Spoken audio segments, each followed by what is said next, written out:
En France, le gouvernement de Michel Barnier est toujours en grande difficulté dans les tractations autour du projet de loi de finances 2025.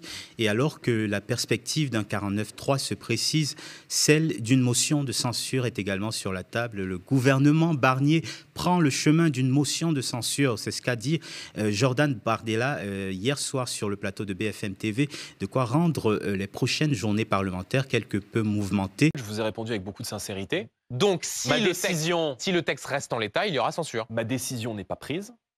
Et si le texte reste en l'état, si le cap politique que je ne trouve pas en ce moment dans le gouvernement de Michel Barnier se poursuit, alors ce gouvernement prend le risque et prend le chemin de la censure.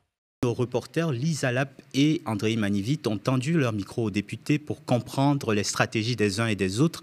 Et en premier lieu, celle du parti qui brandit donc la menace d'une motion de censure. Selon le député RN Jordan Guitton, plusieurs lignes rouges ont été franchies par le gouvernement de Michel Barnier. On l'écoute. Alors, les lignes rouges, c'est très simple.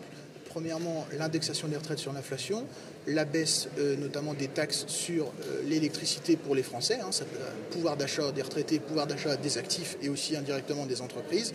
Et ensuite, s'il y a des mesures par exemple d'augmentation comme sur l'AME, sur l'aide médicale d'État qui avait été prévue puis finalement été retirée, c'est la même chose d'ailleurs sur l'indexation des retraites. Monsieur Wauquiez vous a fait une explication un peu alambiquée pour vous dire qu'il y aura une baisse, mais une baisse différée, mais une baisse quand même à la fin. Bon, tout cela, ce sont des mesures qui ne sont pas claires pour les Français et qui ne nous conviennent pas. Donc en l'état, on va regarder le texte, comment il va sortir du Sénat, comment il va être proposé. Mais ce qui va être intéressant, la vérité, c'est qu'on sait très bien qu'il y aura un 49.3. Je pense que M. Barnier, le Premier ministre, l'a annoncé. C'est qu'à la sortie du 49.3, quelles seront ligne par ligne les choses qui seront proposées. Mais depuis le début, on n'a pas changé de stratégie.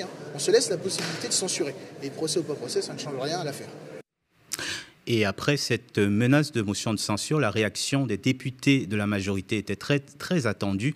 L'ex-porte-parole du gouvernement a été approchée par nos journalistes. Elle renvoie le RN à sa proposition de budget alternatif et dit qu'elle respectera le vote de l'extrême droite en cas de censure. De quel budget on parle? Il faut qu'on voit aussi le budget tel qu'il est entré et tel qu'il sort. Souvenez-vous, le budget tel qu'il est sorti des débats parlementaires la semaine dernière, où par ce budget-là, il y avait la fin de la contribution française à l'Union européenne. C'est pas anodin. Où il y avait des taxes tout azimut pour tout le monde et pas pour, entre guillemets, les plus riches. Donc c'est ça qu'il faut pouvoir regarder et apprécier aujourd'hui. Maintenant, je pense que le Rassemblement national dans sa globalité est libre de ses votes et nous respecterons leurs votes. Quant à nous, nous prenons nos responsabilités pour faire en sorte que le budget soit enrichi et qu'ils servent une seule cause, celle des Français. La gauche suit évidemment avec beaucoup d'intérêt la séquence en cours. On a recueilli également la réaction du président de la commission des finances, Éric Coquerel, qui laisse quant à lui le RN à ses responsabilités parlementaires.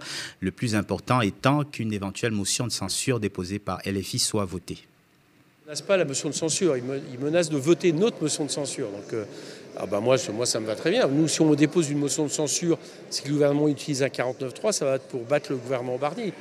Donc, évidemment, on souhaite qu'elle soit majoritaire. Bon.